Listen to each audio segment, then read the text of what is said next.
नमस्कार भक्तजनों। आइए आज हम पुरुषोत्तम मास के विषय में पूर्ण जानकारी प्राप्त करते हैं। अंग्रेजी कैलेंडर के हिसाब से 12 महीने होते हैं, लेकिन क्या आपको पता है कि हिंदुओं की मान्यता के अनुसार प्रत्येक 3 साल में एक साल 13 महीनों का होता है। आपको यकीन भले न हो, लेकिन यह सच है। चलिए हम आपको बताते हैं इससे जुड़ी सारी सच्चाई। हर तीसरे साल जो 13वां महीना आता है, उस महीने को मलमास कहा जाता है। अंग्रेजी में इस माह का जिक्र नहीं है, लेकिन हिंदुओं की मान्यता के अनुसार एक माह मलमास का होता है, जिसे अधिक मास या पुरुषोत्तम मास भी कहा जाता है। आइए हम पहले ये जान लेते हैं कि पुरुषोत्तम मास है क्या।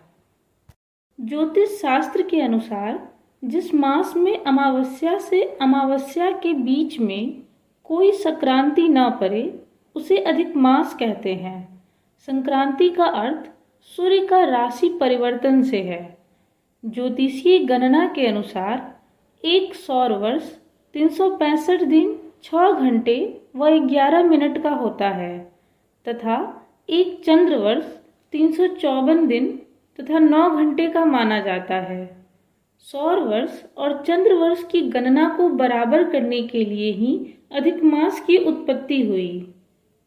इस बार अधिक मास 18 जुलाई से 16 अगस्त तक रहेगा।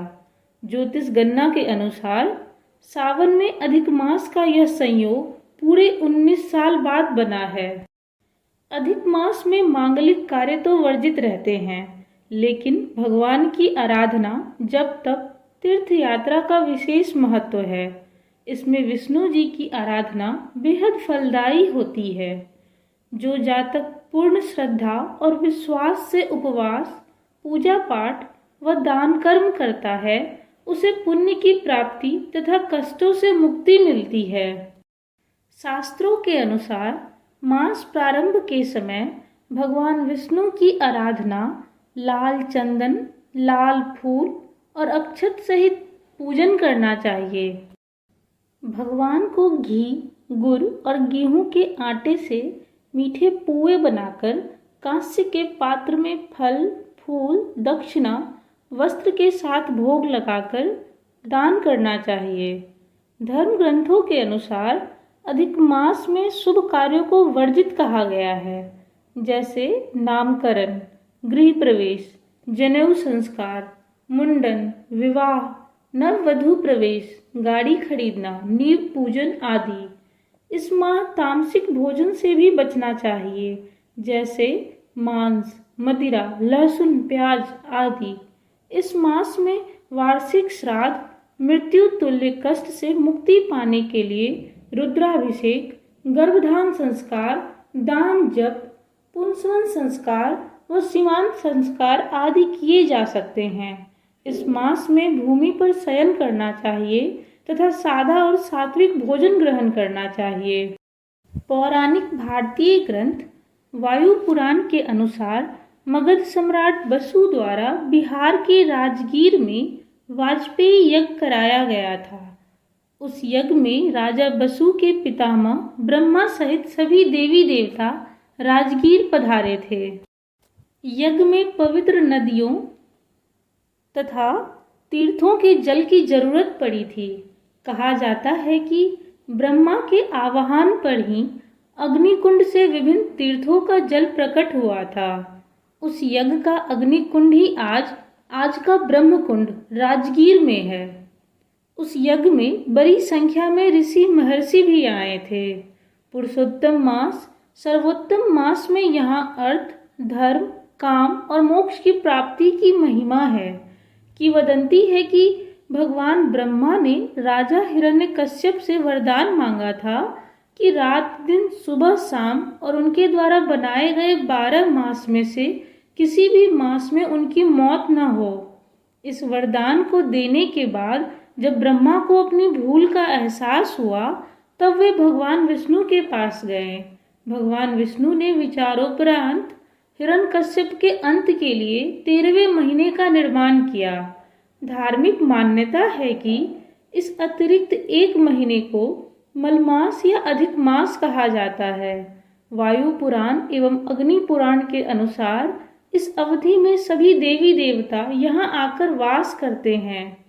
इसी अधिक मास में मगध की पौराणिक नगरी राजगीर में प्रत्येक 2.5 से 3 साल पर विराट मलमास मेला लगता है।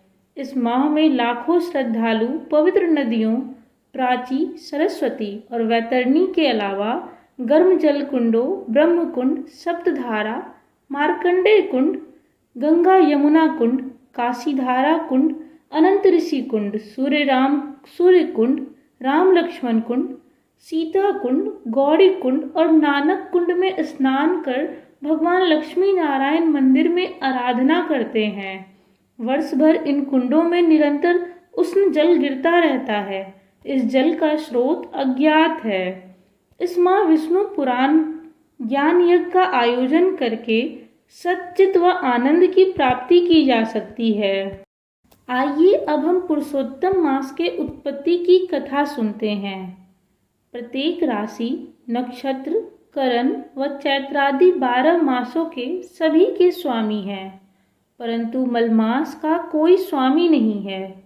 इसीलिए देव कार्य, शुभ कार्य एवं पितृ कार्य इस मास में वर्जित माने गए हैं। इससे दुखी होकर स्वयं मलमास बहुत नाराज व उदास रहता था। इसी कारण सभी ओर उसकी निंदा होने लगी। मलमास को सभी ने असहाय, निंदक, अपूज्य तथा संक्रांति से वर्जित कहकर लज्जित किया। अतः लोक भर्त्सना से चिंतातुर होकर अपार दुख समुद्र में वह मग्न हो गया। वह कांतिहीन, दुखों से युक्त, निंदा से दुखी होकर मलमास भगवान विष्णु के पास वैकुंठ लोक में पहुंचा और मलमास बोला, हे नाथ, हे कृपानिधे, मेरा नाम मलमास है। मैं सभी से तिरस्कृत होकर यहाँ आया हूँ। सभी ने मुझे शुभ कर्म वर्जित, अनाथ और सदैव घृणा दृष्टि से देखा है। संसार में सभी क्षण लव, मुहूर्त, पक्ष, मास, अहोरात्र आदि अपने अपने अधिपतियों के अधिकारों से सदैव निर्भय रहकर आनंद मनाया करते हैं। मैं ऐसा अभागा हूँ जिसका न कोई नाम है, न स्वामी, न धर्म और न ही कोई आश्रम है। इसीलिए हे स्वामी, मैं अब मरना चाहता हूँ। ऐसा कहकर वह शांत हो गया। तब भगवान विष्णु मलमास को लेकर गोलोक धाम गए। वहां भगवान श्री कृष्ण मोरपंख का मुकुट व वैजयंती माला धारण कर स्वर्ण जड़ित आसन पर बैठे थे, गोपियों से घिरे हुए थे। भगवान विष्णु ने मलमास को श्री कृष्ण के चरणों में नतमस्तक करवाया व कहा कि यह मलमास वेद शास्त्र के अनुसार पुण्य कर्मों के लिए अयोग्य माना गया है, इसीलिए सभी इसकी निंदा करते हैं। तब श्री कृष्ण ने कहा, हे हरि, आप इसका हाथ पकड़कर यहाँ लाए हो। जिसे आपने स्वीकार किया उसे मैंने भी स्वीकार कर लिया है। इसे मैं अपने ही समान करूँगा तथा गुण, कीर्ति, ऐश्वर्य, पराक्रम, भक्तों को वरदान आदि मेरे समान सभी गुण इसमें होंगे। मेरे अंदर जितने सद्गुण हैं उन सभी को मलमास मैं तुम्हें सौंप रहा हूँ और मैं अपना नाम पुरुषोत्तम तुम्हें देता हूँ और इसी नाम से तुम विख्यात होगे। यह मेरे समान ही सभी मासों का स्वामी होगा। अब कोई भी मलमास की निंदा नहीं करेगा। मैं इस मास का स्वामी बन गया हूँ। जिस परधाम गोलोक को पाने के लिए ऋषि तपस्या करते हैं, वही दुर्लभ पद पुरुषोत्तम मास में स्नान, पूजन, अनुष्ठान व दान करने वाले को सरलता से प्राप्त हो जाएंगे। इस प्रकार मलमास पुरुषोत्तम मास के नाम से प्रसिद्ध हुआ। यह मेरे समान ही सभी मासों का स्वामी होगा। अब यह जगत को पूज्य व नमस्कार करने योग्य होगा। यह इसे पूजने वालों के दुख दरिद्रता का नाश करेगा। यह मेरे समान ही मनुष्यों को मोक्ष प्रदान करेगा।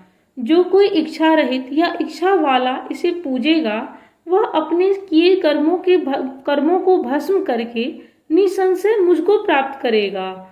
यह सब साधनों में श्रेष्ठ तथा सब काम व अर्थ का देने वाला यह पुरुषोत्तम मास स्वाध्याय होगा। इस मास में किया गया पुण्य कोटि गुना होगा। जो भी मनुष्य मेरे प्रिय मलमास का तिरस्कार करेंगे और जो धर्म का आचरण नहीं करेंगे वे सदैव नरक के गामी होंगे। अतः इस मास में स्नान, दान, पूजा आदि का विशेष महत्व होगा।